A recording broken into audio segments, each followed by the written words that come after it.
இருக்கிறது, ஆண்டவர் எங்களோடையே இருக்கிறார் என்பதை மறந்துடுறது. ஏன்னா மனிதர்கள் நாங்கள் அநேகர் டபுள் ஸ்டாண்டர்ட் வச்சுருக்கிறோம் இல்லையா? டபுள் ஸ்டாண்டர்ட் என்று சொன்னால் வெளியில் ஒரு ஸ்டாண்டர்ட், உள்ளுக்குள்ள ஒரு ஸ்டாண்டர்ட். இப்போ சோஷியல் மீடியாவில் ஒரு படத்தை போட போகிறோம், என்ன செய்வோம்? 4-5 படம் எடுத்து அதில் எது அழகாக இருக்குது, எது மூக்கு சரியாக இருக்குது, எது என்னுடைய நல்ல பக்கம், அதில் 2 ஃபில்டரை தட்டி அதையெல்லாம் பொலிஷ் பண்ணி தான் நாங்கள் போடுவோம். ஏன்? ஜனங்களுக்கு முன்பாக நாங்கள் எங்களை காட்டிக்கொள்ளுகிற விதம் சில வேளை ஒரு வேஷம் தரித்த, ஒரு முகமூடி தரித்த விதமாக இருக்கிறது இல்லையா? நான் நேற்று சாப்பிடும்படிக்காக ஒரு கடைக்கு சென்றிருந்தேன். இப்போ இருந்து சாப்பிடுவோம்னு தான் போயிருந்தேன். இப்போ கடைக்காரர் சொன்னார், இன்றைக்கி ஸ்பெஷல் நண்டுண்டு. அப்போ நண்டுண்டோன்னே எனக்கு இருந்து சாப்பிட மனம் வரையில. அப்போ டேக்அவே வேண்டிட்டு வீட்டை போயிட்டேன். ஏன் டேக்அவே வேண்டி வீட்டை போயிருப்பேன்னு நினச்சிருக்கிறீங்க? ஜனங்களுக்கு முன்னால் அந்த நண்டை எடுத்து கடித்து அதை காலை சூப்பி கஷ்டம் தானே. அதுக்கு அப்படியே வீட்டை போனோம்னு சொன்னால், ஏன் ஜனங்களுக்கு முன்பாக நாங்கள் கொஞ்சம் டீசன்ட், டிசிப்ளின், நாங்கள் நல்லவங்க என்று காட்டிக்கொள்ளுகிறது மனிதர்களுடைய தன்மையாக இருக்கின்றது. ஏன் ஜனங்களுக்கு முன்பாக மட்டும் நாங்கள் அதை காட்டிக்கொள்கின்றோம்? எப்பொழுதுமே தேவன் எங்களோடு கூட இருக்கிறவரே, எங்களை பார்த்து கொண்டு இருக்கிறவரே இல்லையா? அதான் சங்கீதக்காரன் 139வது அதிகாரத்தில் சங்கீதக்காரன் சொல்லுகிறான், நான் வானத்துக்கு ஏறி நான் அங்கே இருக்கிறீர், நான் பாதாளத்திலே படுக்கை போட்டாலும் நீர் அங்கேயும் இருக்கிறீர். அப்ப தேவன் எப்பொழுதும் எங்களோடு கூட இருக்கிறவர் என்ற அந்த நினைவிலே வாழ வேண்டிய வாழ்க்கை தான் நாங்கள் வாழ வேண்டிய வாழ்க்கை. ஆனால் நாங்கள் மனுஷருக்கு ஏற்ற வேஷம் தரித்து முகமூடி போட்டு வெவ்வேறு வாழ்க்கைகள் நாங்கள் வாழுகிறோம் என்று சொன்னால், நாங்கள் தேவன் எங்களை எந்நேரமும் பார்த்து கொண்டிருக்கின்றார் என்ற அந்த எண்ணம் இல்லாதவர்களாய் நாங்கள் வாழ்ந்து கொண்டிருக்கிறோம். நான் ஏன் இன்றைய நாளில் இந்த காரியத்தை உங்களோடு பேசுகிறேன் என்று சொன்னால், 1 பேதுரு 1வது அதிகாரத்தில் 15வது வசனத்தில் வேதம் சொல்லுகிறது, உங்களை அழைத்தவர் பரிசுத்தராய் இருக்கிறது போல நீங்களும் உங்கள் நடக்கைகள் எல்லாவற்றிலும் பரிசுத்தராய் இருங்கள் என்று சொல்லி. ஆமாம், நான் பரிசுத்தர் ஆகியால் நீங்களும் பரிசுத்தராய் இருங்கள் என்று எழுதியிருக்கிறதே என்று வேதம் சொல்லுகிறது. அப்ப நாங்கள் நாங்கள் எதற்காக அழைக்கப்பட்டு? நாங்கள் ஒரு பரிசுத்த வாழ்க்கை வாழுவதற்காக அழைக்கப்பட்ட நாங்கள். எங்களுடைய வாழ்க்கை தேவனுடைய வார்த்தைக்கு அவர் எங்களுடைய வாழ்க்கையில் என்னென்ன காரியங்கள் செய்ய வேண்டும் என்பதை ஒட்டி நாங்கள் வாழ விரும்புகிற நாங்கள் ஜனங்களுக்கு முன்பாக நாங்கள் ஜெபிக்கிற தன்மை வேறு, ஜனங்களுக்கு முன்பாக நாங்கள் நடந்து கொள்ளுகிற தன்மை வேறு.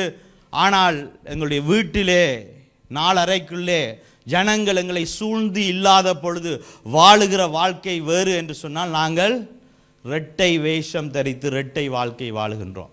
பரிசுத்த வாழ்வு என்பது எப்பொழுதும் தேவன் நியமித்தபடி வாழுகின்றது, எப்பொழுதும் தேவன் எங்களை பார்த்து கொண்டிருக்கின்றார் என்று நாங்கள் அந்த எண்ணத்தோடு வாழுகிறது தான் பரிசுத்த வாழ்வு இல்லையா? பாருங்க, எப்போவுமே நாங்கள் தேவனோடு தான் இருக்கிறோம். அப்போ அது என்னது? 2 சகோதரர்கள், ஸ்பெஷலி கிறிஸ்டியன்ஸ் கண்டோன மட்டும்தான் நமக்கு ஒரு பரிசுத்தம் பெறுகின்றது, எங்களுடைய பேச்சுக்கள் மாறுகிறது. வீட்டில் பேசுகிற வார்த்தைகளும் அப்படித்தான் இருக்கணும் இல்லையா? நாங்கள் வேலையில் பேசுகிற வார்த்தைகளும் அப்படி இருக்கணும், பரிசுத்தமாகத்தான் இருக்க வேண்டும். அப்போ பரிசுத்த வாழ்வு என்பது நாங்கள் எப்பொழுதும் தேவனிடத்திலே வாழுகிறது. அந்த ஸ்லைடை நாங்கள் மாற்றினோம் என்று சொன்னால், இந்த காரியத்தை நாங்கள் முதலிருந்து பார்ப்போம். 1 பேதுரு 1வது அதிகாரத்தில் பேதுரு எதை குறித்து, இந்த பரிசுத்த வாழ்வை குறித்து பேசுகிறார் என்பதை பார்ப்போம். 1 பேதுரு 1வது அதிகாரத்தில் 13வது வசனத்திலிருந்து நாங்கள் வாசிப்போம். ஆகையால் நீங்கள் உங்களுடைய மனதின் அறையை கட்டிக்கொண்டு தெளிந்த புத்தியுள்ளவர்களாயிருந்து வெளிப்படும் பொழுது அளிக்கப்படும் கிருபையின் மேல் பூரண நம்பிக்கை உள்ளவர்களாய் இருங்கள். நீங்கள் முன்னே உங்கள் அறியாமையினாலே கொண்டிருந்த இச்சைகளின்படி இனி நடவாமல் கீழ்ப்படுகிற பிள்ளைகளாயிருந்து அப்படி நடவாமல் கீழ்ப்படுகிற பிள்ளைகளாயிருந்து உங்களை அழைத்தவர் பரிசுத்தராய் இருக்கிறது போல நீங்களும் உங்கள் நடக்கைகள் எல்லாவற்றிலேயும் பரிசுத்தராய் இருங்கள். நான் பரிசுத்தர் ஆகையால் நீங்களும் பரிசுத்தராய் இருங்கள் என்று எழுதி இருக்கிறது. இங்கே பேதுரு கிறிஸ்தவர்களுக்கு அங்கே ஒரு நிருபத்திலே அவர் அறிவுரை கூறுகின்றார். பரிசுத்தராய் இருங்கள் என்று எழுதப்பட்டிருக்கிறபடியே நாங்கள் ஒரு பரிசுத்த வாழ்க்கையை வாழ வேண்டும் என்று சொல்லி அறிவுரை கொடுத்து விட்டு 17வது வசனத்தில் என்ன சொல்கிறார்? அன்றியும் பட்சபாதம் இல்லாமல் அவனுடைய கிரியைகளின்படி நியாயம் தீர்க்கிறவரை நீங்கள் பிதாவாக தொழுது கொண்டு வருகிறபடியால் இங்கே பரதேசிகளாய் சஞ்சரிக்கும் அளவும் பயத்துடனே நடந்து கொள்ளுங்கள். பயத்துடனே நடந்து கொள்ளுங்கள். உங்கள் முன்னோர்களால் பாரம்பரியமாய் நீங்கள் அனுசரித்து வந்த வீணான நடத்தையில் நின்று அழிவுள்ள வஸ்துகளாகிய வெள்ளியினாலும் பொன்னினாலும் மீட்கப்பட நாங்கள் அழிவுள்ள வஸ்திரங்களாகிய வெள்ளியினாலும் பொன்னினாலும் மீட்கப்படாமல் குற்றமில்லாத மாசற்ற ஆட்டுக்குட்டியாகிய கிறிஸ்துவின் விலையேற பெற்ற இரத்தத்தினாலே மீட்கப்பட்டிருக்கின்றோம். எங்களை மீட்டவர் எப்படிப்பட்டவர்? பரிசுத்தர். அவர் சிந்திய இரத்தம் மாசற்றது, குற்றமில்லாதது. அதனாலே நாங்களும் பரிசுத்தமாக வாழ வேண்டும் என்று இங்கே அவர் அறிவுரை கூறுகின்றார். இந்த வேத வசனங்களை பார்க்கும் பொழுது நாங்கள் எங்களை பரிசோதித்து பார்க்கணும் இல்லையா? எங்களுடைய வாழ்க்கையில் நாங்களும் இப்படி ரெட்ட வேஷம். இப்போ உதாரணத்துக்கு இங்கே ஒரு ஆவிக்குரிய ஸ்பிரிச்சுவல் கேமராவை கொண்டு வந்து நாம் எங்களையே செல்ஃபி எடுத்தோம்னு சொன்னால் அந்த செல்ஃபியை ஸ்பிரிச்சுவல் சோஷியல் வேர்ல்டில் போஸ்ட் பண்ணலாமான்னு நாங்கள் யோசிச்சு பார்க்கணும் இல்லையா? ஜனங்களுக்கு முன்பாக நாங்கள் காட்டிக்கொள்ளுகிறதல்ல, எங்களுடைய ஆவிக்குரிய வாழ்க்கையில் என்னென்ன குறைகள் இருக்கின்றது, அந்த குறைகள் இல்லாதவர்களாக நாங்கள் காட்டிக்கொள்ளுகிறதை பார்க்கிலும் அந்த குறைகளை எங்களுடைய வாழ்க்கையில் இருந்து நீக்குகிறது தான் பரிசுத்த வாழ்வு. நாங்கள் எல்லோரும் பாவம் செய்து தேவ மகிமையற்று இருக்கின்றோம் இல்லையா? நாங்கள் எல்லோரும் கிறிஸ்து அங்கே எங்களுக்கு நியமித்த அந்த பரிசுத்த ஓட்டத்தை ஓட வேண்டும், எங்களை கொஞ்சம் கொஞ்சமாக கிறிஸ்துவை போல மாற்றிக்கொள்ள வேண்டும் என்கின்ற வாழ்க்கையை வாழ வேண்டும். அதற்கு நாங்கள் திட்டமிட்டே எங்களுடைய வாழ்க்கையில் இருக்கிற குறைகள் அசுத்தங்களை நாங்கள் திட்டமிட்டே எங்களுடைய வாழ்க்கையிலிருந்து நீக்க வேண்டியவர்களாக இருக்கின்றோம். அதனால தான் நீங்கள் 1 பேதுரு 1 அதிகாரத்தில் 13வது வசனத்தை நாங்கள் மீண்டும் வாசித்தோம் என்று சொன்னால், ஆகையால் நீங்கள் உங்கள் மனதின் அறையை கட்டிக்கொண்டு தெளிந்த புத்தியுள்ளவர்களாக இருந்து இயேசு கிறிஸ்து வெளிப்படும் பொழுது உங்களுக்கு அளிக்கப்பட்ட கிருபையின் மேல் பூரண நம்பிக்கையுள்ளவராயிருங்கள் என்று சொல்லப்படுகிறது. என்னவா மனதின் அறை கட்டுகிறதுன்னா என்னன்னு தெரியுமா? அங்கே யூதர்கள் வந்து அவர்களுடைய ஆடை வந்து முழு நீள ஆடையாக இருக்குமாம். இந்த நீள ஆடை வந்து இப்போ ஓடும் பொழுது கஷ்டம் தானே, வேலை செய்யும் பொழுது என்ன கஷ்டமாக இருக்கும். அப்போ அவர்கள் என்ன செய்வார்கள்னா அந்த ஆடையை மடித்து அவர்கள் தங்களுடைய கால்களுக்கு இடையால கட்டுவார்கள். இப்போ எங்களுடைய ஊரில் ஒரு பழக்கம் இருக்குது, என்னது? வேட்டி கட்டுவோம் இல்லையா? இப்போ இந்த வேட்டி எப்படி கட்டுவோம்? நீட்டாகத்தான் கட்டுவோம். அதே வேட்டியில் ஒரு வேலை செய்ய வேண்டும் என்று சொன்னால், உதாரணத்துக்கு ஜல்லிக்கட்டு வீரர்களை பார்த்துருப்பீங்க. ஜல்லிக்கட்டு வீரர்கள் எப்படி வேட்டி போட்டிருப்பாங்க? நீட்டாக போட்டிருப்பாங்க இல்லை? அவர்கள் ஓடுவதற்கு கஷ்டம் இல்லையா? அப்போ அவர்கள் வேட்டியை மடித்து அவர்கள் கால்களுக்கு இடையால் போட்டு அவர்கள் கட்டியிருப்பார்கள். என்னத்துக்கு? அறை கட்டியிருப்பார்கள். என்னத்துக்கு? வேலை செய்ய வேண்டும் என்பதற்காக. உதாரணத்துக்கு நாங்கள் நீட்டு கை ஷர்ட் போட்டுன்னு வந்திருக்கிறோம். இப்போ அதை கையை மடிக்கிறோம்னு சொன்னால் என்ன அர்த்தம்? சில பேர் யோசிக்கிறீங்க, சாப்பிட போகிறோம்ன்ற அர்த்தம் உண்டு, வேலை செய்ய போகிறோம்ன்ற அர்த்தம் இல்லையா? அப்போ வேலை அதே போல் அங்கே பேதுரு சொல்லுகிறார், உங்களுடைய மனதின் அறையை கட்டட்டாம் என்று சொல்லி. அப்போ உங்களுடைய மனதிலே சில வேலைகளை செய்யட்டாம். என்னது மனதில் என்ன வேலை செய்யலாம்? எங்களுடைய எண்ணங்களை புதுப்பிக்க வேண்டும். அப்போ முதலாவது காரியம், ஒரு பரிசுத்த வாழ்வுக்கு என்ன தேவை என்று பார்த்தோம்னு சொன்னால் மனம் புதுப்பிக்க வேண்டும் என்று அங்கே வேதத்திலே சொல்லப்படுகிறது. எங்களுடைய மனம் ஏன் புதுப்பிக்கப்பட வேண்டும் என்றால், எங்களுடைய செய்கைகள் மாற வேண்டும் என்று சொன்னால் அந்த செய்கைகளை செய்விக்கின்ற எண்ணங்கள் எங்களுக்குள்ளே மாறினால்தான் எங்களுடைய செய்கைகள் மாறும். இப்போ நாங்கள் எல்லாரும் ரட்சிக்கப்பட்டுட்டோம். ரட்சிக்கப்பட்ட உடனேயே நாங்கள் எல்லாருமே பரிசுத்தவான்கள் தான். ஆனால் நாங்கள் ஏஞ்சல்ஸ் மாதிரியாக வாழ்கிறோம். எங்களுக்குள்ள பாவத்தின் பழக்க வழக்கங்கள் இருக்கின்றதா? பாவத்தின் எண்ணங்கள் இருக்கின்றதா? அதே எண்ணம் போகவில்லை. அந்த பாவத்தின் எண்ணங்கள் பழக்க வழக்கங்கள் எப்படி வருகிறது? ஏன் பாவத்தின் பழக்க வழக்கங்கள் இருக்கின்றது? பாவத்தின் எண்ணங்கள் இருக்கிறபடினால அந்த பழக்க வழக்கங்கள் இருக்கின்றது. அப்போ இந்த எண்ணங்கள் எங்கிருந்து வருகிறது? எங்களுடைய மனதிலே இருந்து வருகிறது. இப்பொழுது அந்த மனதை வந்து நாங்கள் அறை கட்டி அதை நாங்கள் புதுப்பிக்க வேண்டும். அது புதுப்பிக்கப்பட வேண்டும். என்னத்தினாலே? தேவனுடைய வசனத்தினாலே இல்லையா? அப்போ ஒரு பரிசுத்த வாழ்வினுடைய ஆரம்பம் வந்து என்னன்னு சொன்னால் எங்களுடைய மனது புதுப்பிக்கப்படுதல். Holiness starts with renewing our mind, because whatever we think we do இல்லையா? எங்களுடைய வாழ்க்கையிலே நாங்கள் எதை சிந்திக்கிறோமோ அதை நாங்கள் செயல்படுத்துகின்றோம். அப்போ முதல் நாங்கள் செய்ய வேண்டிய காரியம் மனம் புதுப்பிக்க வேண்டும். அப்போ அறை கட்டி கொண்டு மனதை அறை கட்டி கொண்டு இருந்தால், அறை கட்டுவது என்னத்துக்காக? வேட்டியை மடித்து ஏன் கட்டுறோம்? வேலை செய்யணும். அப்போ திட்டமிட்டு இன்டென்ஷனலாக எங்களுடைய வாழ்க்கையில் எங்களுடைய எண்ணங்களை நாங்கள் மாற்ற வேண்டும். இதுவரை கிறிஸ்துவை அறியாத பொழுது இருந்த எண்ணங்கள் மீண்டும் மீண்டும் எங்களுக்கு வரும். அது வரும் பொழுதெல்லாம் என்ன செய்யணும்? நாங்கள் மீண்டும் மீண்டும் நாங்கள் அதை மாற்றிக்கொள்ள வேண்டும். இப்போ உலகம் தட்டையாக இருக்கிறது என்று உலகம் சொல்லும் பொழுது யாருமே கப்பலில் போக பயப்பட்டாங்களாம். ஏன் கப்பலில் போக பயப்பட்டாங்க? நுனியில் போய் விழுந்துட்டுதுண்டா எங்கே போகிறோம்னு தெரியாதானே. இப்போ உலகம் உருண்டை என்றோன்னே என்னது? கப்பலில் பயணிக்க தொடங்கி விட்டார்கள். இப்போ உலகம் உருண்டை என்று அறிந்தவர்கள் திரும்ப உலகம் தட்டை என்று அவர்கள் வாழ முடியுமா? இல்லை, அவர்களுக்கு தெரியும். அதே போல உண்மை அறியாமல் நாங்கள் அந்தகார இருளிலே வாழ்ந்து கொண்டிருந்தோம். இப்பொழுது ஆச்சரியமான வெளிச்சத்துக்களே ஆண்டவர் கொண்டு வந்திருக்கிறார். அவருடைய சத்தியத்தை நாங்கள் அறிந்து விட்டோம். அப்ப இந்த சத்தியம் எங்களுடைய மனதை புதிதாக்கினபடினாலே எங்களுடைய மனம் ஆகட்டும், எங்களுடைய செயல்கள் ஆகட்டும் மாற வேண்டும். ஒரு பரிசுத்தத்தை நோக்கி மாற வேண்டியதாக இருக்கின்றது. அதே வசனத்தை நாங்கள் மீண்டும் வாசித்தோம் என்று சொன்னால் 13வது வசனம் ஒரு வாசியுங்கள். ஆகையால் நீங்கள் உங்கள் மனதின் அறையை கட்டிக்கொண்டு தெளிந்த புத்தி உள்ளவர்களாயிருந்து கிறிஸ்து இயேசு வெளிப்படும் போது உங்களுக்கு அளிக்கப்படும் கிருபையின் மேல் பூரண நம்பிக்கை உள்ளவர்களாயிருங்கள். பூரண நம்பிக்கை உள்ளவர்களாயிருங்க. என்னவாம்? இயேசு கிறிஸ்துவினாலே உண்டான கிருபையின் மேலே அவர் எங்களுக்கு பூரண கிருபை தந்திருக்கின்றார். அவர் எங்களுக்கு ஒரு நித்திய வாழ்வை உண்டாக்கி இருக்கின்றார். இனிமேல் நாங்கள் அந்த நித்திய வாழ்வை, அந்த நித்திய திட்டத்தை, அவர் தந்த கிருபையை நாங்கள் எண்ணிக்கொண்டு அந்த எண்ணத்தின்படிதான் நாங்கள் வாழ வேண்டும் என்று இங்கே சொல்லப்படுகின்றது. இரண்டாவது காரியம் என்ன சொல்லப்படுகிறது? நீங்கள் முன்னே வாசிப்போம். நீங்கள் முன்னே உங்கள் அறியாமையினாலே கொண்டிருந்த இச்சைகளின்படி இனி நடவாமல். முன்னே நாங்கள் இச்சையிலே நடந்தோம், பாவத்திலே நடந்தோம், சில காரியங்கள் எங்களை அறியாமலே செயல்பட்டோம். ஏன்?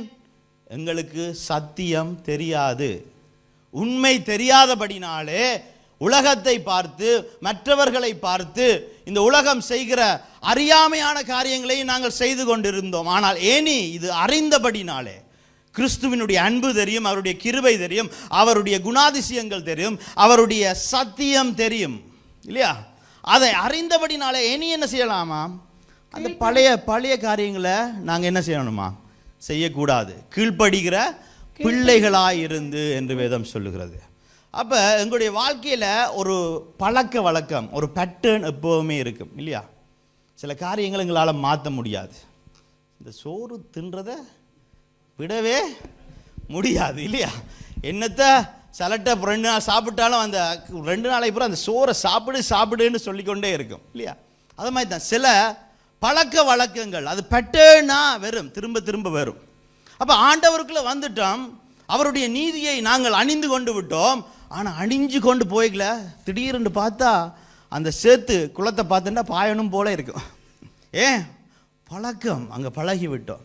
அதனால தான் அங்கே சொல்லப்படுகிறது, அறியாமையில் நீ சேத்துல விழுந்து கொண்டிருந்த ஏனி நீ பாயக்கூடாது, நீ என்ன செய்யணுமா?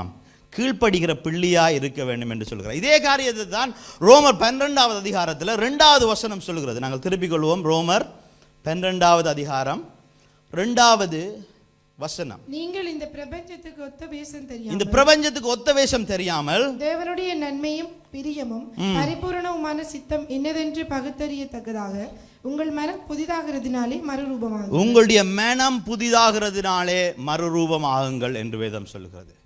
அப்ப எங்களுடைய உள்ளம் எப்படிப்பட்ட உள்ளம்?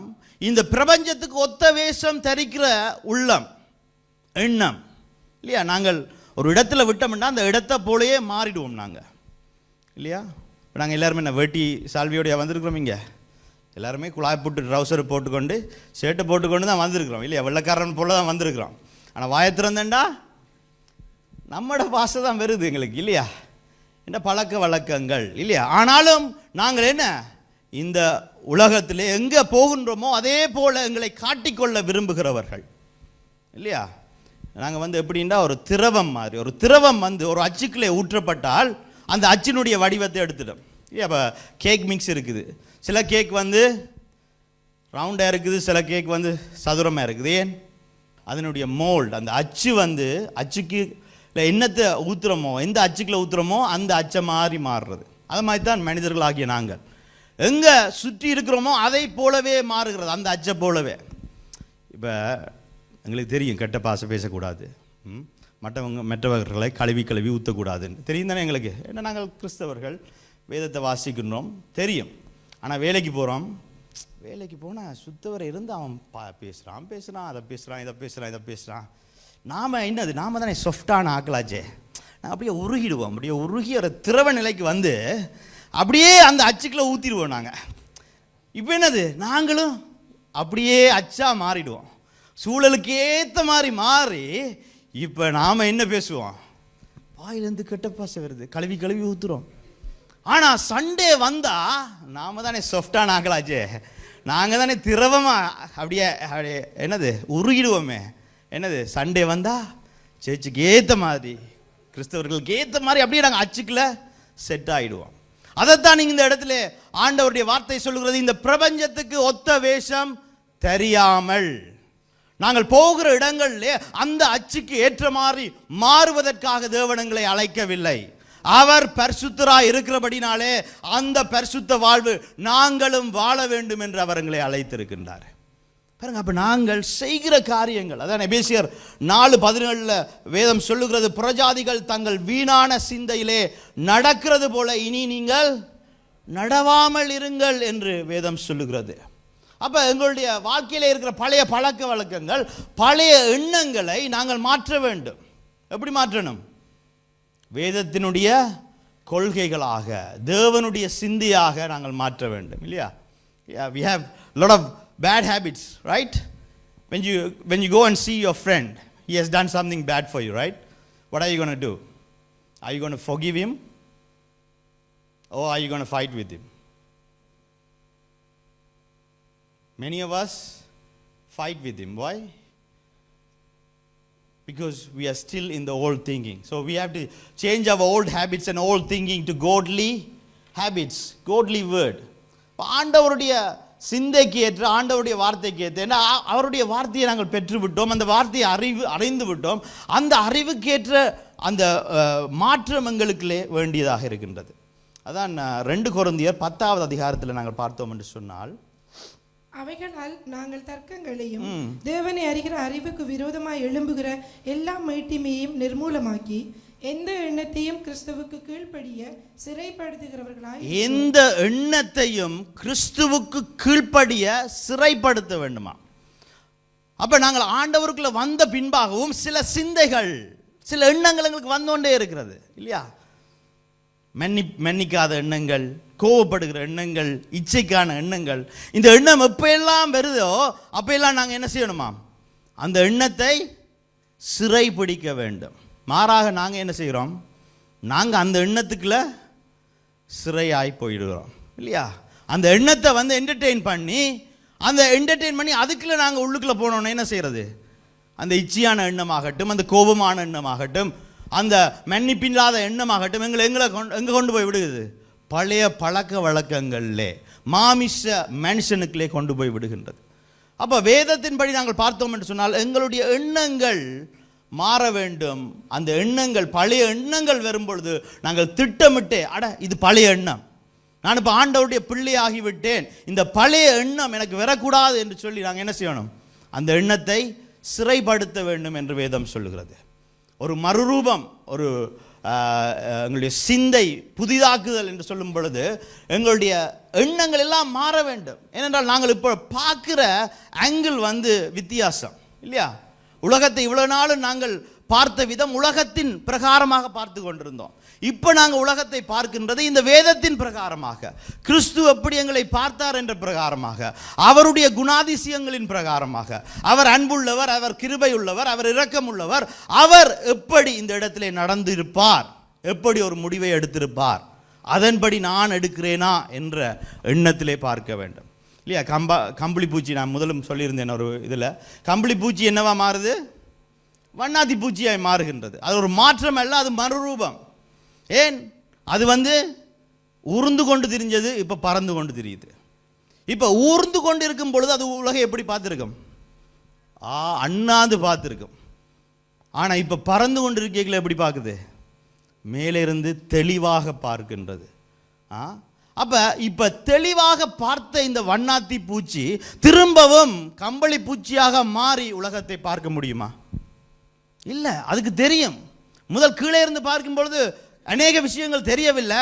இப்ப மேலே இருந்து பார்க்கும் பொழுது எல்லாம் தெளிவாக தெரிகிறது. முந்தி அந்தகாரத்தில் இருக்கும் பொழுது அநேக விஷயங்கள் எங்களுக்கு இருளாக இருந்தது, நாங்கள் தெரியாமல் நடந்தோம். இப்ப கிறிஸ்துவனுடைய வெளிச்சம் வந்தபடினாலே, இந்த சத்திய வார்த்தை எங்களுக்கு தெரியும் என்றபடினாலே நாங்கள் பார்க்கிற விதம் இப்ப என்னது? வெளிச்சத்தில் பார்க்கிறோம். அப்ப இது இந்த இடத்துல இருந்து திரும்ப எப்படி பழைய இடத்துக்கு போக முடியும்? அதைத்தான் இங்கே வேதத்தில் சொல்லுகிறார். அப்ப எப்ப எல்லாம் இந்த பழைய சிந்தனைகள் வருகின்றதோ அப்ப எல்லாம் என்ன நாங்கள் செய்யணும்? அதை சிறைப்படுத்த வேண்டும் என்று இங்கே வேதம் சொல்லுகின்றது. அப்ப நாங்கள் ஆண்டவருக்குள்ளே ஒரு புதிய வாழ்க்கையில் ஒரு புதிய என்னது born again என்று வேதம் சொல்லுது இல்லையா? நாங்கள் திரும்பவும் பிறந்திருக்கின்றோம். வண்ணாத்தி பூச்சிகளாக பிறந்திருக்கின்றோம். ஒரு மறுரூபத்துக்கு பிறந்திருக்கின்றோம். என்னத்துக்காக அழைக்கப்பட்டிருக்கின்றோம்? ஒரு பரிசுத்த வாழ்வை வாழுவதற்காக. அதன்படி நாங்கள் வாழ வேண்டியவர்களாக இருக்கின்றோம். அப்போ பரிசுத்த வாழ்வினுடைய ஆரம்பம் என்னவா இருக்கணும்? எங்களுடைய சிந்தை மாற வேண்டும். யோசிச்சு பாருங்க, இந்த வாரத்திலேயோ இந்த மாதத்திலேயோ ஒரு சில குற்றங்கள் தவறுகளை நாங்கள் விட்டு இருக்கலாம். விழக்கூடாத இடத்துல விழுந்திருக்கலாம். நாங்கள் அதை ஏன் விழுந்தோம் என்று நாங்கள் எண்ணி பார்த்தோம்னு சொன்னால், அதற்கு பின்பாக எங்களுடைய வாழ்க்கையிலே ஒரு பழைய எண்ணம், ஒரு பழைய சிந்தை இருந்தபடினால தான் அதுக்குள்ள விழுந்திருக்கிறோம். அப்போ அந்த சிந்தையை நாங்கள் மாற்ற வேண்டியவர்களாக இருக்கின்றோம். அந்த எண்ணத்தை நாங்கள் புதுப்பிக்க வேண்டியவர்களாக இருக்கின்றோம். அப்போ முதலாவது எங்களுடைய சிந்தை புதுப்பிக்க விட வேண்டும். ரெண்டாவது காரியத்தை பார்ப்போம். 1 பேதுரு 1 அதிகாரத்தில், உங்களை அழைத்தவர் பரிசுத்தராய் இருக்கிறது போல நீங்களும் உங்கள் நடக்கைகள் எல்லாவற்றிலேயும் பரிசுத்தராய். அப்ப பேதுரு சொல்லுகிறார், உங்களை அழைத்தவர் பரிசுத்தராய் இருக்கிறது போல நீங்களும் உங்களுடைய நடக்கை எல்லாவற்றிலும் பரிசுத்தராய் இருங்கள் என்று சொல்லிட்டு அவர் சொல்லுகிறாரு. எழுதி இருக்கிறதே, என்ன எழுதி இருக்கிறதாம்? நான் பரிசுத்தர் ஆகியால் நீங்களும் பரிசுத்தராய் இருங்கள் என்று எழுதி இருக்கிறது. நான் பரிசுத்தர் ஆகியால் நீங்களும் பரிசுத்தராய் இருங்கள் என்று எழுதி இருக்கிறதா? அப்ப ஆண்டவர் ஏற்கனவே எங்களுக்கு கட்டளை சொல்லியிருக்கின்றார். நான் பரிசுத்த தேவன், உங்களை படைத்த நான் பரிசுத்தராய் இருக்கின்றேன், அதனால நீங்களும் பரிசுத்தராய் இருங்கள் என்று எங்களுக்கு சொல்லப்பட்டிருக்கின்றது. அப்ப ரெண்டாவது காரியம், பரிசுத்த வாழ்வுக்கான ரெண்டாவது காரியம் என்ன என்று நாங்கள் பார்த்தோம் என்று சொன்னால், இது தேவனுடைய கட்டளையாக இருக்கின்றது. ஆண்டவரே சொல்லுகின்றார், நான் பரிசுத்தராக இருக்கிறபடினாலே நீங்களும் பரிசுத்தராக இருக்கா. நாங்கள் பரிசுத்த வாழ்வு வாழும்படிக்காக ஆண்டவர் எங்களுக்கு என்னது ஒரு கட்டளையை கொடுத்திருக்கின்றார். அதனால நாங்கள் ஒரு பரிசுத்த வாழ்வை வாழ வேண்டியவர்களாக இருக்கின்றோம். எங்களுடைய அடையாளம் என்ன என்று பார்த்தோம்னு சொன்னால், எங்களுடைய அடையாளம் தேவன் தான். எங்களுடைய அடையாளம் கிறிஸ்துவுக்குள்ளே வருவதற்கு முன்பாக எது எங்களுடைய அடையாளம்? இருள் எங்களுடைய அடையாளம், அழிவு எங்களுடைய அடையாளம், நரகம் எங்களுடைய அடையாளம், பாவம் எங்களுடைய அடையாளம். ஆனால் இப்போ நாங்கள் ஆண்டவருக்குள்ள வந்த பிறகு கிறிஸ்து எங்களுடைய அடையாளம். நான் அவருடைய சாயலாய் படைக்கப்பட்டிருக்கின்றேன், அவருடைய சாயலை பிரதிபலிக்க படைக்கப்பட்டிருக்கின்றேன். அப்போ அந்த எண்ணம் எங்களுக்குள்ளே வரும் பொழுது, அந்த கட்டளையை ஆண்டவர் கொடுத்திருக்கிறார் என்ற அந்த சிந்தை வரும் பொழுது நாங்கள் என்ன செய்கின்றோம்? ஒரு பரிசுத்த வாழ்வை வாழ நாங்கள் முயற்சிக்கின்றோம். பரிசுத்த வாழ்வு என்பது நாங்கள் திட்டமிட்டே எங்களுடைய வாழ்க்கையில் சில காரியங்களை மாற்றிக்கொண்டால்தான் அந்த பரிசுத்த வாழ்வை வாழ முடியும். இல்லாவிட்டால் என்ன நடக்கும்? ரெட்ட வேஷம், முகமூடி இல்லையா, டபுள் ஸ்டாண்டர்ட், பிறருக்கு ஒரு முகம் உள்ள ஒரு முகம் இல்லையா, இப்படியான காரியங்களில் அப்படியான ஒரு வாழ்க்கை தான் வாழுவோம். அப்போ நாங்கள் எங்கெங்கெல்லாம் டபுள் ஸ்டாண்டர்டாக இருக்கிறோமோ அதை நாங்கள் திட்டமிட்டே மாற்ற வேண்டியவர்களாக இருக்கின்றோம். ஏனென்றால் வேதத்தில் எழுதப்பட்டிருக்கின்றது, நான் பரிசுத்தராக இருக்கிறபடினாலே நீங்களும் பரிசுத்தராக இருங்கள் என்று எழுதப்பட்டிருக்கிறது. எங்கே எழுதப்பட்டிருக்கிறது என்று பார்த்தோம்னு சொன்னால், லேவியராகமம் 19 அதிகாரத்தில், லேவியராகம் 20 அதிகாரத்தில், லேவியராகம் 20 அதிகாரம் 26 வசனத்தில் என்று சொல்லி அங்கே அநேக இடங்களில் எழுதப்பட்டிருக்கிறது. இதில் மட்டுமல்ல, லேவியராகம் 21 அதிகாரத்தில் 8 வசனத்திலையும் கூட ஆரோனை குறித்து பேசும் பொழுது ஆண்டவர் சொல்லுகிறார், அவனை பரிசுத்தப்படுத்துங்கள், ஏனென்றால் நான் பரிசுத்தராக இருக்கிறேன் என்று சொல்லி. பாருங்க, நாங்களும் ஆசாரியர்களாக அழைக்கப்பட்டிருக்கிறோம், ராஜாக்களும் ஆசாரியர்களாகவும். இப்போ இங்கே நாங்கள் வாசித்தோம்னு சொன்னால், லேவியராகமம் 19 அதிகாரத்தில் 2 வசனத்தை நாங்கள் வாசிப்போம். நீ இஸ்ரவேல் புத்திரரின் சபை அனைத்தோடும் சொல்ல வேண்டியது என்னவென்றால், உங்கள் தேவனும் கர்த்தருமாகிய நான் பரிசுத்தர் ஆகையால் நீங்களும் பரிசுத்தராய் இருங்கள். ஆகையால் நீங்களும் பரிசுத்தராய் இருங்கள் என்று எழுதப்பட்டிருக்கிறது. 20 அதிகாரம் 7 வசனம். ஆதலால் நீங்கள் உங்களை பரிசுத்தப்படுத்தி பரிசுத்தராயிருங்கள். உங்களை பரிசுத்தப்படுத்தி, எப்படி நாங்கள் எங்களை பரிசுத்தப்படுத்துவது? எங்களுடைய எண்ணங்களை சிறைப்படுத்தி கிறிஸ்துடைய வார்த்தையை அனுதினமும் நாங்கள் வார்த்தையை வாசிக்கும் பொழுது அந்த வார்த்தை என்கின்ற கண்ணாடியிலே எங்களை நாங்கள் பார்த்து இல்லையா? இப்போ எனக்கு சில மாதங்களுக்கு முன்பாக கண்ணில் அடிபட்டுது. அடிபட்டு இந்த கண் ஃபுல்லாக கருப்பாயிட்டுது இல்லையா? இப்போ நான் ஒரு முறையும் கண்ணாடிக்கு முன்னால் இருக்கேன், இது கருப்பாகவே இருக்குது. இப்போ என்ன செய்தேன்? போகிறேன், கருப்பு போவதே இல்லை. பின்ன நான் டாக்டர்கிட்ட போய், டாக்டர் இது கருப்பாக இருக்குது, என்ன செய்யலாம்னா அவர் ஒரு க்ரீம் எழுதி தந்தார். அப்போ அந்த க்ரீமை நான் ஒரு நாளும் போடுறேன். ஏன் போடுறேன்? நான் அழகாக இருக்கணுன்றதுக்காண்டி போடுறேன் இல்லையா? அது என்ன திட்டமிட்டே நான் அதை செய்கிறேன். ஏன்னா இதை சொல்கிறேன்டா, இந்த வேதம் என்னது? ஒரு கண்ணாடி.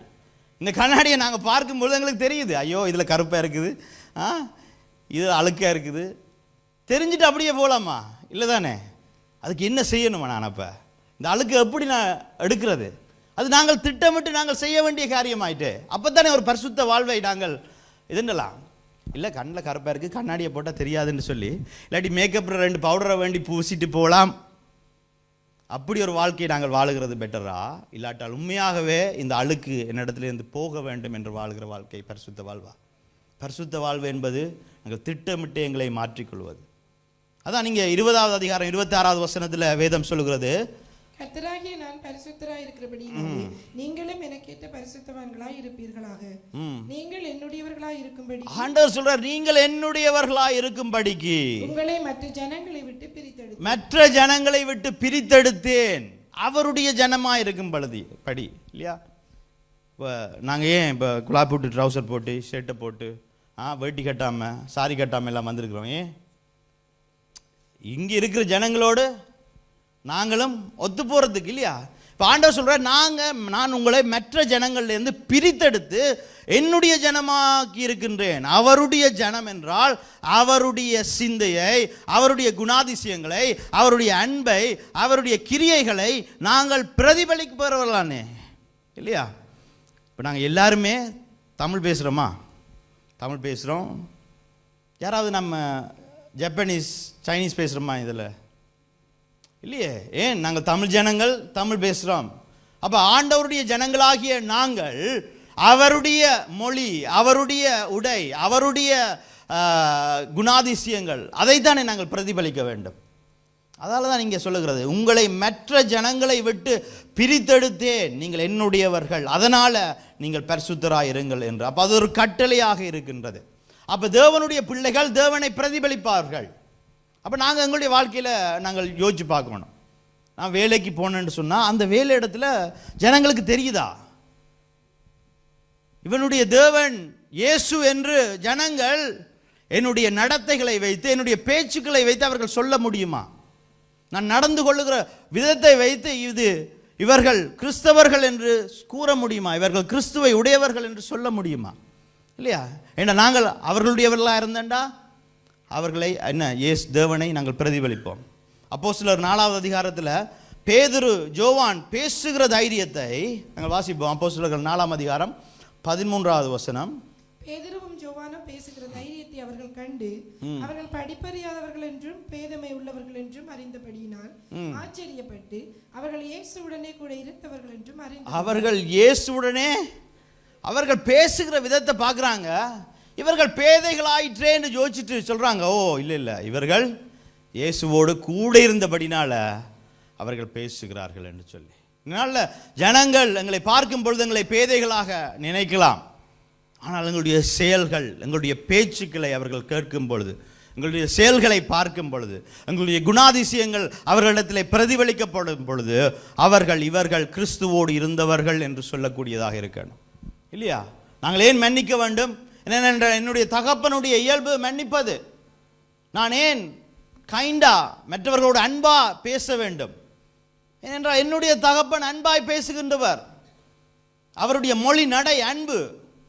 அவர் இரக்கமாய் இறங்குகிற தேவன். அதனால நான் அப்படி இருக்க வேண்டும். அப்போ பரிசுத்தம் என்பது என்னுடைய தகப்பனை நான் பிரதிபலிப்பது தான் பரிசுத்தமாக இருக்கின்றது. நான் பெற்றோரை பிள்ளைகள் பிரதிபலிப்பது வழக்கம் இல்லையா? நான் அண்மையில் நிதாவுடைய வெட்டிங்குக்கு போயிருந்தேன். இலங்கைக்கு 7-8 நாள் போயிருந்தேன். என்னுடைய மனைவியை நான் மிஸ் பண்ணல. ஏனென்று நீங்கள் கேட்பீங்க, அதனால் சொல்கிறேன்.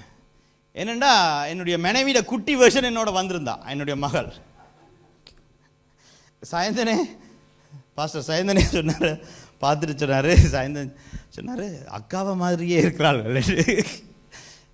ஏன்? பெற்றோரை பிரதிபலிப்பது பிள்ளைகளுடைய இயல்பு இல்லையா? எங்களை அதே போல இயேசுவை பிரதிபலிப்பது அவருடைய பிள்ளைகளாக எங்களுடைய இயல்பாக இருக்க வேண்டும். அவர்கள் பார்த்து கேட்க தேவையில்லை, நீங்கள் யார்கிட்ட பிள்ளைன்னு கேட்க தேவையில்லை. ஏன்? எங்களுடைய நடை, எங்களுடைய உடை, எங்களுடைய பேச்சு, அதிலிருந்து இவர்கள் இயேசுடைய பிள்ளைகள் என்று சொல்லக்கூடியதாக இருக்கணும். அதுதான் ஒரு பரிசுத்த வாழ்வு. தேவனை பிரதிபலிப்பது, எங்களுடைய தகப்பனை பிரதிபலிப்பது தான் ஒரு பரிசுத்த வாழ்க்கையாக இருக்கின்றது. 1 பேதுரு 1வது அதிகாரத்தில் மீண்டுமாய் நாங்கள் பார்ப்போம். முதலாவது நாங்கள் பார்த்தோம், ஒரு பரிசுத்த வாழ்க்கையினுடைய ஆரம்பம் எங்களுடைய மனது புதுப்பிக்கப்பட வேண்டும். 2வது காரியம், ஒரு பரிசுத்த வாழ்வு நாங்கள் வாழுவதற்கான அந்த உந்துதல், அந்த உற்சாகம், அந்த வாஞ்ச எப்படி வரணும் என்று சொன்னால் எங்கிருந்து வரணும்? இது தேவனுடைய கட்டளை, இது என்னுடைய அடையாளம், தேவன் என்னுடைய அடையாளம், அதனால் நான் இப்படி வாழ வேண்டும் என்கின்ற திட்டமிட்டு எங்களுடைய வாழ்க்கையின் முறைகளை, வாழ்க்கையின் பேச்சுக்களை மாற்ற வேண்டியவர்களாக இருக்கிறோம். 3வது காரியம் என்ன என்று பார்த்தோம்னு சொன்னால் 15வது வசனத்தை வாசிப்போம் மீண்டும். உங்களை அழைத்தவர் பரிசுத்தராய் இருக்கிறது போல நீங்களும் உங்கள் நடக்கைகள் எல்லாவற்றிலேயும் பரிசுத்தராயிருங்கள். நான் பரிசுத்தர் ஆகையால் நீங்களும் பரிசுத்தராயிருங்கள் என்று எழுதியிருக்கிறது. அன்றியும் பட்சபாதம் இல்லாமல் அவனவனுடைய கிரியைகளின்படி நியாயம் தீர்க்கிறவரை அவனுடைய கிரியைகளின்படி நியாயம் தீர்க்கிறவரை நீங்கள் பிதாவாக தொழுது கொண்டிருக்கிறபடினாலே. நாங்கள் தொழுது கொண்டிருக்கிறவர் எப்படிப்பட்டவராம்? அவனுடைய கிரியைகளின்படி நியாயம் தீர்க்கிற தேவன். ஆமாம், அவர் அன்பின் தேவன், அவர் இரக்கத்தின் தேவன். அவர் எங்களுக்காய் கிருபையாய் இறங்க வந்தார். ஆனால் அவர் நியாய தீர்ப்பு செய்கிற தேவன். ஒரு நாள் அவர் நியாய தீர்ப்பின் சிங்காசனத்தில் இருந்து கொண்டு மாமிசமான யாவரையும் நியாயம் தீர்ப்பார். அவருடைய பிள்ளைகளாய் நாங்கள் இருக்கின்றோம் என்ற எண்ணம் இல்லையா? அவர் தகப்பன் தான் இல்லையா? தகப்பன் தான். ஓடி போய் அவருடைய மடியில் நாங்கள் இருக்கலாம், ஏனென்றால் அதற்கான கிருபையை அவர் எங்களுக்கு தந்திருக்கின்றார். ஆனால் அவர் ராஜா. நாங்கள் எப்படி தான் ஓடி போனாலும் அவர் வானத்தை சிங்காசனமாகவும் பூமியை பாதப்படியாகவும் வைத்திருக்கின்ற சகல அதிகாரங்களையும் கொண்ட ராஜா, அழியாத ராஜ்யத்தை ஆளுகை செய்கிற ராஜா. அதற்கான ஒரு மரியாதை இருக்க வேண்டும். அதனால தான் இதை சொல்லப்படுகிறது. அவர் நியாயம் தீர்க்கிறவர் என்று சொல்லப்பட்டு என்ன சொல்லுகிறது வேதம்? இங்கே பரதேசிகளாய் சஞ்சரிக்கும் அளவும் பயத்துடனே நடந்து கொள்ளுங்கள். பயத்துடனே இங்கே பரதேசிகளாக நாங்கள் இந்த உலகத்திலே வாழுகிற நாட்கள் பரதேசிகளாக வாழுகிற நாட்களே. எங்களுக்கு ஒரு நிரந்தர இடம் உண்டு. அது தேவன் எங்களுக்காக ஒரு மாளிகையை பரலோகத்திலே உண்டாக்கி கொண்டிருக்கின்றார். இந்த பரதேசியாக, இந்த தற்காலிகமாக நாங்கள் வாழுகிற இந்த வாழ்க்கையில நாங்கள் எங்களுக்கு பிடித்த உலகத்துக்கு ஒத்த வேஷம் தெரிவித்த காரியங்களை செய்துவிட்டு நாங்கள் போய் யாருக்கு முன்னால் நிற்கணும்? நியாயம் தீர்க்கிறவர்களுக்கு முன்பாக நிற்க வேண்டும் என்கின்ற அந்த பயம் எங்களுக்கு இல்லையே. என்னுடைய தேவன் அன்பானவர் என்று நாங்கள் சொல்லுகிறோம். ஆனால் அந்த அன்பையும் தாண்டி அவரிடத்திலே ஒரு அதிகாரம் உண்டு, அவருக்கு நியாயம் தீர்க்கின்ற தன்மை ஒன்று இருக்கிறது என்பதை நாங்கள் மறந்து போகிறோம். பயத்துடனே நடந்து கொள்ளுங்கள் என்று வேதம் சொல்லுகிறது. அப்போ இந்த பரிசுத்த வாழ்க்கையை நாங்கள் அனுதினமும் வாழ வேண்டும் என்று சொன்னால் அனுதினமும் எங்களுக்கு ஒரு வாஞ்சை உண்டாக வேண்டும், ஒரு உத்வேகம் எங்களுக்குள்ளே தேவை. இன்றைய நாளில் நான் ஒரு பரிசுத்த வாழ்க்கையை நான் வாழ வேண்டும் என்கின்ற உத்வேகம் தேவை. அந்த வாஞ்சை, அந்த உத்வேகம், அந்த எனர்ஜி, அந்த சக்தி எங்கிருந்து வருகிறது என்று சொன்னால் கர்த்தருக்கு பயப்படுகிற பயத்தில் இருந்து வருகின்றது. 3வது என்ன காரியம்? தேவனுக்கு பயப்படுதல். தேவனுக்கு பயப்படுதல் என்றால் எது? தேவனுக்கு பயப்படுதல். நாங்கள் மோசேயினுடைய ஒரு காரியத்தை பார்ப்போம். மோசே சீனாய் மலைக்கு இருந்து வாராரு. அப்போ மோசேக்கு கொடுத்த கட்டளைகளை தேவன் உரைக்கின்றார். அப்போ அந்த உரைக்கும் பொழுது அங்கே அவருடைய சத்தம் கேட்கும் பொழுது அங்கே இடி முழங்கி அங்கே புகைத்து மின்னல் என்று சொல்லி எக்காலமாக அந்த மலை புகைக்கிறதாம். அதை கண்ட ஜனங்கள் எப்படி அவர்கள் நடந்து கொண்டார்கள் என்பதை பார்ப்போம். யாத்திராகமம் 20வது அதிகாரத்தில் 20வது வசனத்தை நாங்கள் வாசிப்போம். மோசே ஜனங்களை நோக்கி, பயப்படாதிருங்கள், உங்களை சோதிப்பதற்காகவும் நீங்கள் பாவம் செய்யாதபடிக்கு தம்மை பற்றும் பயம் உங்கள் முகத்திற்கு முன்பாக இருப்பதற்காகவும் தேவன் எழுந்தருளினார் என்றார். அப்போ மோசே இந்த ஜனங்களை பார்த்து சொல்லுகிற காரியம் என்னன்னு சொன்னா, பயப்படாதீர்கள், ஆனால் பயப்படுங்கள். வடிவா பார்த்தீங்கன்னா அதை தான் சொல்றாரு. முதலாவது என்ன சொல்றாரு? பயப்படாதீர்கள், உங்களை சோதிப்பதற்காகவும் நீங்கள் பாவம் செய்யாதபடிக்கு தம்மை பற்றும் பயம் இருக்கணும்ன்றதுக்காண்டி தான் ஆண்டவர் இப்படி எழுந்தருளினார்னு சொல்றாரு. அப்ப நான் பயப்படுறதா பயப்படக்கூடாதா? மோசே சொல்றார் பயப்படா வேண்டாம்னு சொல்லிட்டு சொல்றாரு, தேவன் எழுந்தருளினதுக்கு காரணம் வந்து நீங்கள் அவரை பற்றும் பயம் அவருக்கு உங்களுக்கு இருக்கணும்ன்றதுக்காண்டி என்று தானே சொல்றாரு. அப்ப பயப்படுறதா பயப்படாம விடுறதா? என்னை அழித்து விடுவார் தேவன், என்னை ஒன்றுமில்லாமல் ஆக்கி விடுவார் தேவன், அந்த டெரர் ஆன பயம் எங்களுக்கு தேவையில்லை. ஆனால் எங்களுக்கு என்ன பயம் தேவை? ஒரு மரியாதை கலந்த, இல்லையா? என்னுடைய தேவன் எனக்காய் சகலதும் செய்து முடித்து அவ்வளவு அதிகாரம் இருந்தும் அவ்வளவு ஒரு ராஜாக்களின் ராஜாவாக இருந்தும் இந்த அண்ட சராசரத்தையும் உருவாக்கின தேவன் எனக்காக எல்லாவற்றையும் செய்து முடித்துவிட்டு எனக்கு முன்பாக இருக்கிறாரே, அவருக்கு முன்பாக நான் சரியாக நடந்து கொள்ள வேண்டும் என்கின்ற பயம், இல்லையா? ஒரு ஆசிரியரை காணும் பொழுது ஒரு மரியாதை கலந்த பயம் பெறும். ஆசிரியர் முட்டை போட்டுருவாருன்னு சில பேருக்கு பயம் பெறுறது தான்.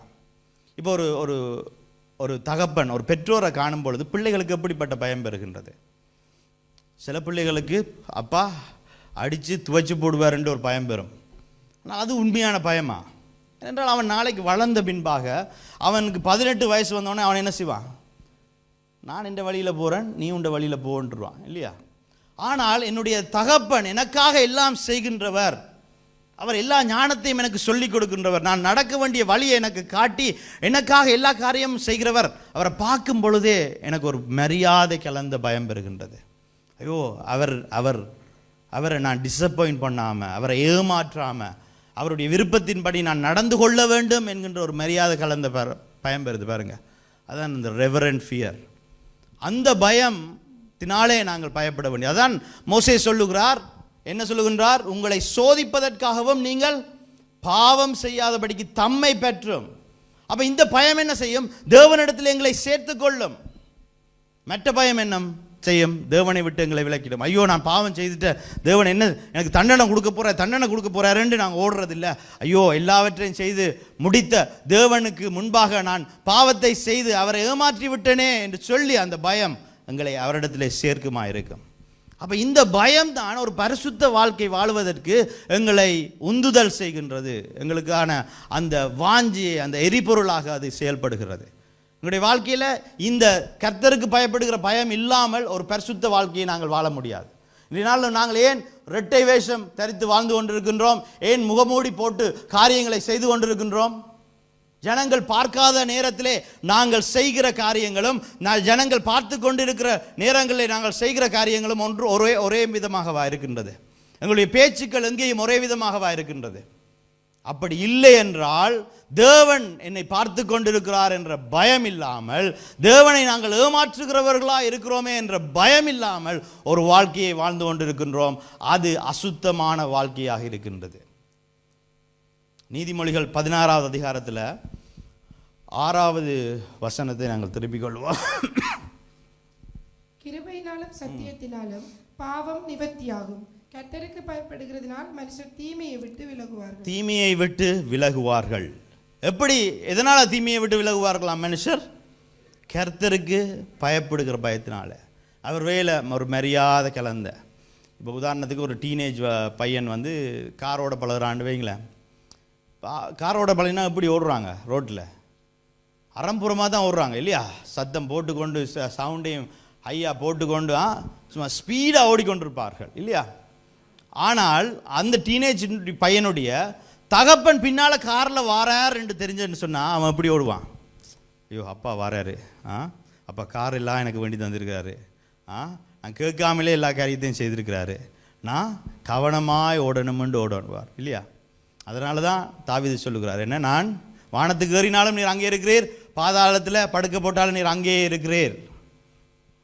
அப்போ நாங்கள் எங்களுடைய வாழ்க்கையில் அனுதினமும் சில பில்டிங்குக்கு போனோம்னு சொன்னால் அந்த பில்டிங்கில் ஒரு இது போட்டிருப்பாங்க, ஒரு போர்ட் போட்டிருப்பாங்க. இது வந்து 24 hours மானிட்டர் பண்ணி கொண்டு இருக்குது இந்த கேமரா ஆண்டு போட்டிருப்பாங்க இல்லையா. எங்களுக்கு முன்பாக ஒரு போர்ட் போடணும் என்று நாங்கள் மறந்து போகிறது. நாங்கள் 24 hours ஆண்டவர் எங்களை பார்த்து கொண்டிருக்கின்றார் என்கின்ற அந்த போர்டு இருந்தது என்று சொன்னால் நாங்கள் இன்றைய எங்களுடைய வாழ்க்கையில் அநேக விஷயங்களை நாங்கள் செய்யாமல் இருப்போம் இல்லையா. அநேக பேச்சுக்களை நாங்கள் பேசாமல் இருப்போம். ஒரு பரிசுத்த வாழ்க்கை வாழ வேண்டும் என்று சொன்னாண்டா கர்த்தருக்கு பயப்பட்டு அவர் எங்களை பார்த்து கொண்டிருக்கிறார். அவருடைய கண்கள் இந்த பூமி எங்கும் உலாவி கொண்டிருக்கின்றன. என்ன, எங்களை பார்த்து கொண்டிருக்கின்றன. நாங்கள் இடறி விழும் பொழுதெல்லாம் அவர் தன்னுடைய கையை கொடுத்து எங்களை தூக்கி விடுகிற தேவனாக இருக்கின்றார். அவ்வளவு அன்பு நிறைந்த தேவனுக்கு நான் ஏமாற்றாமல் இருக்க வேண்டும் என்கின்ற எண்ணம் எங்களுக்கு தேவையாக இருக்கின்றது. மத்தேயு 13வது அதிகாரத்தில் 24வது வசனம், 25வது 26வது வசனங்களை நாங்கள் வாசிப்போம். மத்தேயு வேறொரு உவமையை அவர்களுக்கு சொன்னார். பரலோகராஜ்யம் தன் நிலத்தில் நல்ல விதையை விதைத்த மனுஷனுக்கு ஒப்பாயிருக்கிறது. மனுஷன் நித்திரை பண்ணுகையில் அவனுடைய சத்துரு வந்து கோதுமைக்குள் களைகளை விதைத்து விட்டு போனான். பரலோக ராஜ்யம் எப்படி இருக்கிறதாம்? தன் நிலத்திலே நல்ல விதையை விதைத்த மனுஷனுக்கு ஒப்பாயிருக்கின்றது. அப்போ எங்களுடைய வாழ்க்கையில் எது நல்ல விதை? தேவனுடைய வார்த்தை நல்ல விதை. இதனால் நாங்கள் ஒவ்வொருவரும் நல்ல விதையை விதைக்கின்றோம். இப்போ எல்லாம் நாங்கள் அனுதினமும் வேதத்தை வாசிக்கும் பொழுது எங்களுடைய முடிவுகள் வேதத்துக்கு ஒப்பாக எடுக்கும் பொழுது நாங்கள் நல்ல விதைகளை விதைத்து கொண்டிருக்கின்றோம். ஆனால் இந்த மனுஷன் நல்ல விதை எல்லாத்தையும் விதைச்சிட்டு என்ன செய்துறான்? நித்திரை கொண்டுட்டான். நித்திரை கொண்டோன்னு என்ன நடந்தது? அந்த நித்திரையில் அவனுடைய சத்துரு வந்து கோதுமைக்குள், அந்த நல்ல கோதுமை விதைகளுக்குள்ளே களைகளை விதைத்து விட்டு போனான். இப்போ பயிரானது வளர்ந்து கதிர் விட்ட பொழுது என்ன நடக்குது? களைகளும் காணப்பட்டது. அப்போ நாங்கள் கிறிஸ்தவர்களாக, தேவனை பின்பற்றுகிறவர்களாக நல்ல விதைகளை நாங்கள் விதைக்கிறோம், இல்லைன்னு சொல்லல. ஜெபத்துக்கு வரும்பொழுது, வீட்டை வேதம் வாசிக்கும் பொழுது, அனுதினம் அவரோடான ஒரு உறவில் இருக்கும் பொழுது நல்ல விதைகளை எங்களுடைய வாழ்க்கையில் விதைக்கின்றோம். அது வளர்ந்து அதற்கான கனியை, பலனை கொடுக்கும், நிச்சயமாக கொடுக்கும். ஆனால் நாங்கள் சில வேளையில் ஆவியில் நித்திரை கொண்டு விடுகின்றோம். பரவாயில்ல, நண்பர்கள் தானே, இது செய்யலாம் என்று சொல்லி சில வேளை நித்திரை கொள்ளுகின்றோம். யாருமே பார்க்கல, பரவாயில்ல இதையும் செய்துட்டு போவோம். என்ன செய்கிறோம்? ஆவியிலே நித்திரை கொள்ளுகின்றோம். அப்போ எப்போ எல்லாம் நாங்கள் இந்த ஆவியிலே நித்திரை கொள்ளுகிறோமோ அப்போ என்ன நடக்குது? சத்ரு என்ன செய்கிறான்? களைகளையும் விதைத்து விட்டு போகின்றான். இப்போ பலன் கொடுக்க வேண்டிய இந்த வார்த்தைகள் வளர்ந்து வரும்போது அதோடு சேர்ந்து என்னது? களைகளும் வளர்ந்து நிற்கின்றது. சில வேளை இந்த களைகள் நெருக்கி நிற்கின்றது, இந்த முச்செடிகள் நெருக்கி நிற்கின்றது, பலன் கொடுக்காமல் தடுக்கின்றது இல்லையா. அப்போ ஆவியில் நாங்கள் விழித்திருக்க வேண்டியவர்களாக இருக்கின்றோம்.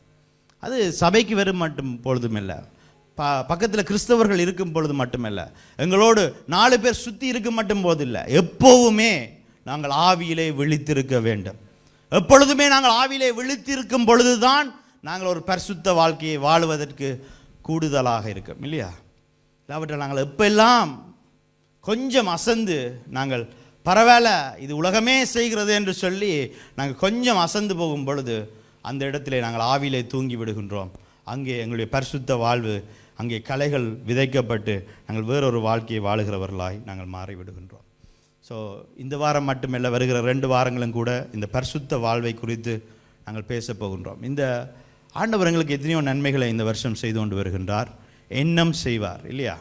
இந்த சபைக்கான நிலத்தை தந்ததாகட்டும், எங்களுடைய வாழ்க்கையில் இந்த வருஷம் தந்த வாக்குத்தத்தத்துக்கு இணங்க அவர் செயல்பட்டு வருகிறதாகட்டும், ஆண்டவர் நன்மைகளையே செய்து கொண்டு வருகின்றார்.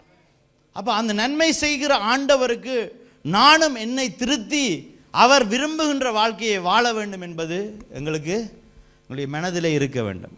அது நாங்கள் திட்டமிட்டே செயல்பட வேண்டும். ஸோ இந்த வருஷம் நாங்கள் திட்டமிட்டு செய்ய வேண்டிய ஒரு காரியம், என்னுடைய வாழ்க்கையில் எங்கெங்கெல்லாம் பரிசுத்தம் இல்லாமல் இருக்கின்றதோ அதை நான் பரிசுத்தமாக மாற்ற வேண்டும். என்னுடைய எண்ணங்களை நான் மாற்ற வேண்டும், என்னுடைய செயல்களை நான் மாற்ற வேண்டும். நான் எங்கெங்கெல்லாம் போகிறேனோ நான் ஆண்டவரை பிரதிபலிக்கிறவனாக, இந்த உலகத்தின் வெளிச்சமாக, இந்த உலகத்தின் உப்பாக நான் வாழ வேண்டும் என்கின்ற எண்ணம் எங்களுக்கு தேவை. ஸோ கண்களை மூடுவோம். எங்களுடைய இருதயத்திலே நாங்கள் எண்ணி பார்ப்போம். அந்த நல்ல கோதுமை விதைகளோடு சில களைகளையும் விதைக்கப்பட்டிருக்கிறதை நாங்கள் ஐடென்டிஃபை பண்ணுவோம். எங்களுடைய வாழ்க்கையில் எங்களுடைய மனதை புதிதாக்க வேண்டியவர்களாக இருக்கின்றோம். நான் யோசிச்சு பார்ப்பேன், இன்றைய நாளில் ஏதாவது எனக்கு தவறான சிந்தனை வந்ததா, இந்த இந்த இந்த வாரத்தில் தவறான சிந்தை வந்ததா, ஏதாவது தவறான பழக்க வழக்கங்கள் இன்னும் என்னுடைய வாழ்க்கையில் இருக்கிறதா? என்ன சில வேளை அதை நாங்கள் ஏற்றுக்கொள்ளுகின்றோம். பரவாயில்ல, இந்த பழக்கம் மட்டும்தானே, இது என்ன ஒரு பெரிய பாவம் இல்லை, இது ஒரு சின்ன பாவம் என்று சொல்லி நாங்களே எங்களுக்கு ஆறுதல் சொல்லி அந்த பழக்கத்தை விட்டு நாங்கள் விலகுவதற்கு ஒரு முயற்சி எடுக்காதபடினால அந்த பழக்கத்தில் இருந்து விலக முடியாமல் இருக்கின்றோம். யோசிச்சு பாருங்க, என்ன பழக்க வழக்கம்? இந்த நாளில் இந்த சபை மக்களுக்கு முன்பாக செய்யாத ஒரு காரியம் நான் வேறு இடத்துல செய்கிறேனா, தனிமையில் செய்கிறேன்னு சொன்னால் அதில் எங்கேயோ பிழை இருக்கின்றது, பிரச்சனை இருக்கிறது. என் பாஸ்டருக்கு முன்னால் தான் நான் செய்யக்கூடாது, என் ஆண்டவர் என்னை 24 மணி நேரம் என்னை பார்த்து கொண்டிருக்கிறாரே, பாதாளத்தில் படுக்க போட்டாலும் அவர் அங்கே இருக்கின்றாரே, அந்த எண்ணம் எங்களுக்கு வரட்டும். நாம் திட்டமிட்டே இந்த காரியத்தை மாற்ற வேண்டும், இந்த எண்ணத்தை மாற்ற வேண்டும். இந்த ஒத்த வேஷம் தெரியாதவனாக நான் இந்த சிந்தையை சிறைப்படுத்த வேண்டும். அந்த எண்ணம் எங்களுக்குள்ளே வர வேண்டியவர்களாக இருக்கின்றோம். We often get captivated by some sinful thoughts, thoughts of lust, thoughts of despair, thoughts of anger, thoughts of pride. But the Bible says, do not be captivated by it, but rather take that thought captive. நாங்கள் சிறைப்படுத்தணும், நாங்கள் சிறை போகக்கூடாது பாவத்துக்கு, அந்த எண்ணத்துக்கு நாங்கள் சிறை போகக்கூடாது. இதனால நாங்கள் சிறைப்படுத்துவோம். ஆண்டவரே, இந்த எண்ணம், இந்த பழக்க வழக்கம் என்னுடைய வாழ்க்கையிலிருந்து எடுத்து போட ஆண்டவரை நான் முயற்சிக்கின்றேன், திட்டமிட்டே முயற்சிக்கின்றேன், எனக்கு உதவி செய்யும். ஏனென்றால் அவருடைய கிருபை எங்களுக்கு தரப்பட்டது நாங்கள் பரிசுத்த வாழுவதற்கு எங்களை பலப்படுத்தும்படிக்காக தரப்பட்டிருக்கிறது. அந்த கிருபை எங்களிடத்தில் வரும் பொழுது எங்களுடைய பாவங்கள் மன்னிக்கப்பட்டு அவருக்காக ஒரு வாழ்க்கையை வாழ எங்களை ஒப்பு கொடுக்கிறவர்களாக இருக்கிறோம். இந்த நாளிலும் எங்களுடைய எண்ணத்தை நாங்கள் புதுப்பிப்போம். இந்த எண்ணங்களை எனக்கு வேண்டாம் என்று சொல்லி ஆண்டவரிடத்தில் ஒப்பு கொடுப்போம். எங்களுடைய அடையாளம் கிறிஸ்து, எங்களுடைய அடையாளம் எங்களுடைய அப்பா. அவருடைய சாயலாக என்னை ஆண்டவர் படைத்தார். மனுஷனை மண்ணினால் உருவாக்கி அவர் சுவாசத்தை கொடுத்தார். மனிதன் முதல் சுவாசித்த சுவாசம் தேவனுடைய சுவாசம், தேவனுடைய காற்று. அவன் உள்வாங்கியது தேவனுடைய சுவாசம். அவன் முதலாவதாக வெளிவிட்டது தேவனுடைய சுவாசம். அந்த பரிசுத்தம், ஆண்டவரே உம்முடைய சாயலாய் நான் படைக்கப்பட்டிருக்கிறேன், உம்முடைய ஜீவனை எனக்குள்ள வச்சிருக்கிறீங்க, அதனால நான் பரிசுத்தமாய் வாழ வேண்டும். நீர் பரிசுத்தராய் இருக்கிறபடினால, நீர் என்னை பிரித்தெடுக்கிறபடினால, நீர் என்னை உம்முடைய ஜனமாக அழைத்திருக்கிறபடினால நான் பரிசுத்தமாய் வாழ வேண்டும். அந்த எண்ணம் எங்களுக்குள்ள தேவை. We must be forgiving because our Father is forgiving. We must speak kindly because our Father's voice is kind. Make a decision today. Do not be peer pressured, but rather live a life that will reflect your Father, your Heavenly Father. Whether it's your friends, whether your relatives, whether your parents, don't act in pride, don't act in unforgiveness. Rather, think that your Father, your Heavenly Father, is forgiving, He is kind, He is loving, He is gracious, and most of all, He is righteous. He is the truth. அவர்தான் சத்தியம். அவர் சத்தியராய் இருக்கிறபடினால நானும் சத்தியமாய் வாழணும் என்கின்ற அந்த எண்ணம் எங்களுக்கு தேவையாக இருக்கின்றது. இந்த நாளில் கண்களை மூடி இந்த நேரத்தில் நாங்கள் ஆண்டவரிடத்தில் ஒப்பு கொடுப்போம். எங்களை ஆண்டவரே, ஒரு பரிசுத்த வாழ்வதற்கு நாங்கள் எங்களை ஒப்பு கொடுக்கிறோம். எங்களுடைய வாழ்க்கையில் இருக்கிற குறைவுகள், எங்களுடைய வாழ்க்கையில் இருக்கிற பாவங்கள், எங்களுடைய வாழ்க்கையில் இருக்கிற பாவ எண்ணங்கள், எங்களுடைய வாழ்க்கையில் இருக்கிற பாவ பழக்க வழக்கங்கள் ஒவ்வொன்றையும் நான் மாற்றி குற்றமில்லாத மாசற்ற கிறிஸ்துவின் இரத்தத்தினாலே நான் ரட்சிக்கப்பட்டிருக்கின்றேன், மீட்டெடுக்கப்பட்டிருக்கின்றேன் அந்த எண்ணத்தோடு அந்த மாசற்ற பாவமற்ற இயேசுவை போல வாழ வேண்டும் என்கின்ற அந்த எண்ணத்தோடு நான் வாழ எனக்கு உதவி செய்யுங்கப்பா, உதவி செய்யுங்க. யார் யாரெல்லாம் இந்த நாளில் ஆண்டவரை ஒப்பு கொடுத்திருக்கிறார்களோ, கிறிஸ்துவனுடைய ஆண்டவரை கிருபை வந்து அவர்களை தாங்கட்டும், அவர்களுக்கு பலத்தை கொடுக்கட்டும். தகப்பனே ராஜா, நாங்கள் செல்லுகிற இடங்களிலெல்லாம் தேவனுடைய வெளிச்சத்தை நாங்கள் கொண்டு போகும்படிக்காக நாங்கள் எடுக்கிற முடிவுகளப்பா ஆண்டவரே, எப்பெல்லாம் நாங்கள் பொய்கள் சொல்ல போகின்றோமோ, எப்பெல்லாம் நாங்கள் குறுக்கு வழியில் போகின்றோமோ, அப்போ எங்களுக்கு ஆண்டவரே ஞாபகப்படுத்துங்க, உங்களுடைய வசனத்தை ஞாபகப்படுத்துங்க. 1 யோவான் 1:5 சொல்லப்பட்டது போல நீங்க வெளிச்சமா இருக்கிறீங்க. இந்த வெளிச்சத்துக்குள்ள ஒரு துளி அளவும் இருள் இல்லை. அதனால நானும் வெளிச்சமா இருக்கணும், எனக்குள்ள ஒரு துளி அளவும் இருள் இருக்கக்கூடாது என்கின்ற எண்ணம் அப்பா.